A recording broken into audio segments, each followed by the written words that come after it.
শিয়ালদা স্টেশনে ফের অস্ত্র কার্তুজ উদ্ধার। বিহার থেকে আসা ট্রেনে এসটিএফ এর অভিযান। পাকড়াও মালদহের যুবক হাসান শেখ। ধৃত ব্যক্তি মালদহের কালিয়াচকের বাসিন্দা। উদ্ধার 8 আগ্নেয়াস্ত্র, মিলেছে 8 রাউন্ড কার্তুজ। মালদহের কালিয়াচকের মজমপুর গ্রাম পঞ্চায়েতের কিসমতপুরের বাসিন্দা বছর 42-এর হাসান। পেশায় কাপড়ের ফেরিওয়ালা। বিহারে জামা কাপড় আর হরেক মাল বিক্রি করে হাসান। বাড়িতে স্ত্রী মারুফা এবং 4 নাবালক সন্তান। স্ত্রীর দাবি মাঝে মধ্যেই দীর্ঘ সময় ভিন রাজ্যে থাকে রুজি রোজগারের প্রয়োজনে। দিন 10 আগে বাড়ি ফিরেছিল। সপ্তাহখানেক বাড়িতে কাটিয়ে দিন 3 আগে মালদহের বাড়ি থেকে কাজের উদ্দেশ্যে বের হয়। স্ত্রী জানেন ফেরিওয়ালার কাজে গিয়েছেন। এরই মধ্যে আজ সকালে সমাজ মাধ্যমে স্বামীর অস্ত্রসহ গ্রেপ্তারের খবর জানতে পারে মারুফা। স্বামীর কাছ থেকে এত বিপুল পরিমাণ অস্ত্র উদ্ধারের প্রশ্নে কার্যত নিরুত্তর স্ত্রী। তার আশঙ্কা ফাঁসানো হয়ে থাকতে পারে। স্বামী আগে কখনো অস্ত্র কারবার বা কেরিয়ারে কাজ করেছেন এমন বিষয় জানা নেই বলে দাবি তার। বেআইনি কারবার বা রোজগার থাকলে বাড়িঘর জীবনযাপন এমন হতো না, এমনটাই দাবি করছেন মারুফা।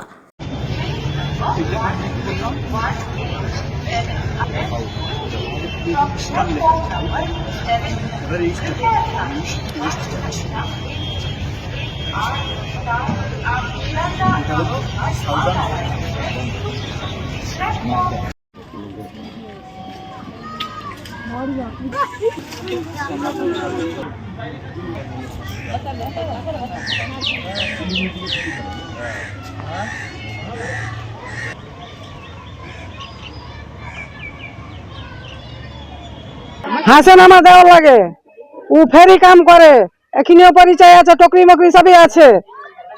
ইয়াতে মধুবনীতে কার পাশে পড়ে চলে গেছে, ছেলেমতি লোভে পড়ে চলে গেছে। 3টা মেয়ে আছে, একটা ছেলে আছে।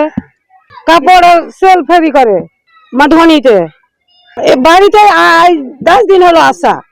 তারপর 10 দিন হলো তোর স্ত্রীকে বলা হলো যে আমি আসছি রে, অমুক জায়গা গেল, আমি কালে চক গেল। ওর স্ত্রী আর জানে না। রাত্রির বেলা ফোন করছে তো মোবাইলে সুইচ অন না, আমরা মোবাইলে দেখুন, মোবাইলে তো ওই ফ্রিনার দেখাইছে। মোবাইলে ওগুলা পেস্তুল কহে না কি কহে, ওগুলা দেখাইছে। আমরা তো ওগুলা দেখিনি। ফ্রি করে, সব দিনই ফ্রি করে। হ্যাঁ, কথাবার্তা ভালো।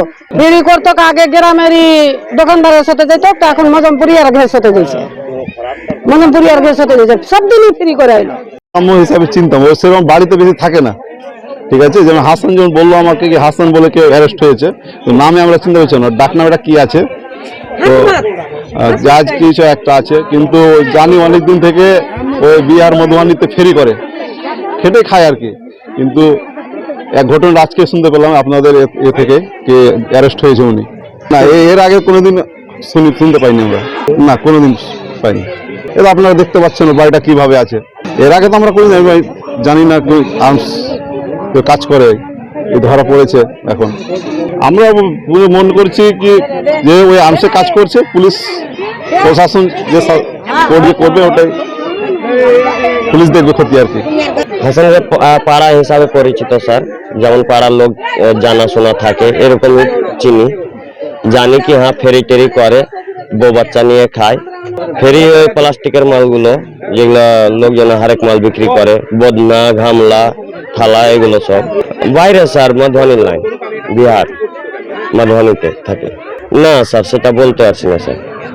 আপনারা আসলেন দিয়ে জানলাম কি হ্যাঁ এরকম এরকম হয়েছে, না তার আগে জানিনি আর শুনিনি স্যার। এইগুলো তো কোনোদিন শুনিনি স্যার।